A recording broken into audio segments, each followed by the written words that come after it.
你好，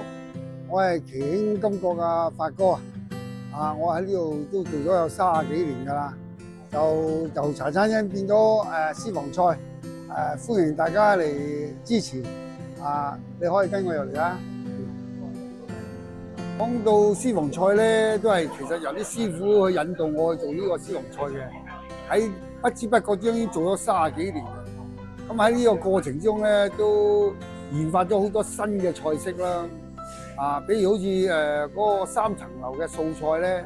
曾經個師傅就參加過啲廚藝大賽，就攞過金獎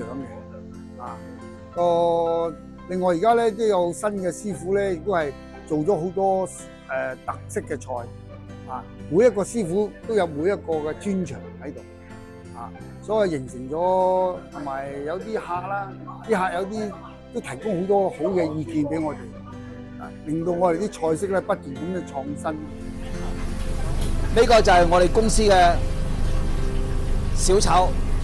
就係金砵牛仔粒。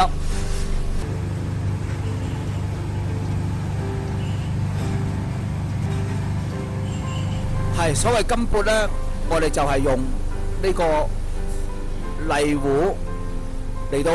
我哋搓荔蓉，我哋做一個類似雀巢咁樣。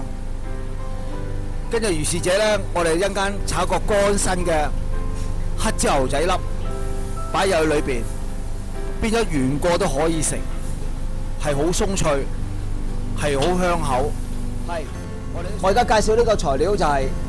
油泡鮮鮑魚，呢就係澳洲嘅大鮑魚嚟嘅黑邊鮑。最主要咧就係考佢個刀工，佢個刀工係好薄，係手切嘅，唔係用機刨嘅我哋同埋咧佢個炒佢個鑊氣，佢個火候恰到好處，一食落去就知道你個功架去到幾多。係啦，好多客人就要求食呢個嘢，然後先有信心幫襯你食其他個海鮮嘅。好，而家我哋開始啦。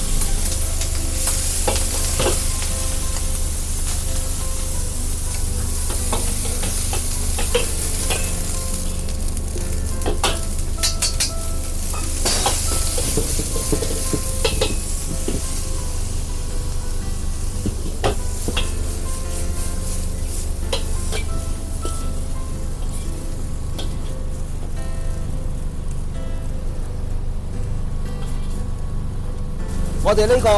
油泡鮮鮑魚咧，最主要就考佢個刀工，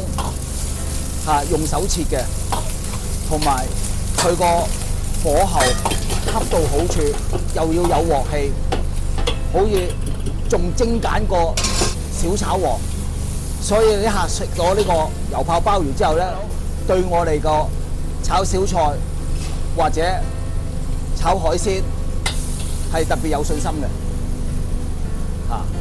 呢個係等於一個精品菜嘅小炒嘅精品菜。各位，今日我燉呢個湯就係杏汁白肺燉湯。我哋用正新鮮材料，真材實料嘅我哋我哋主打係用清水去燉。我哋個材料就係白菜膽、元貝。煸炒過嘅新鮮豬肺，同埋新鮮嘅上肉、雞腳，同埋我哋即磨嘅南北杏，我哋個材料就係擺住喺度，即叫即做嘅，冇預製嘅我哋，要燉3個鐘，跟住我哋校咗味落去，跟住味溶咗，我哋倒落去。好，呢啲清水嚟嘅我哋。原汁原味嘅，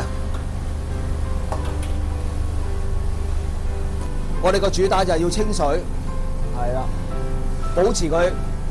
有個鮮味喺度，冇外來嘅味道落去。我哋燉個過程要3個半鐘到，咁完成呢個燉湯。一個要靈活啲咯，二個就要即係講燒得比較均勻啲，燒得佢金黃啲咧，佢到時咧佢就就靚好多㗎，一般都係20分鐘到啦，即係燒到佢金黃啊，同埋即係起晒沙嗰種，好似睇到即係嗰啲皮起沙咁樣，啲燒豬咧佢又即係又脆皮又好食咯。最難都係嗱，好似呢啲位置咁啦，佢就比較難燒啲咯，即係凹入去嗰種。好多啲客咧都即係叫廚師發辦啦，之後都唔諗啦，一味叫廚師幫佢諗啲菜式。咁我哋咧做私房菜咧都包羅萬有嘅，啲客嘅要求就可以我哋盡量去做，去做到客嘅要求。而價錢方面佢都好實際嘅，好經濟實惠嘅，性價比亦都好高嘅。所以咧九龍灣咧好多啲街坊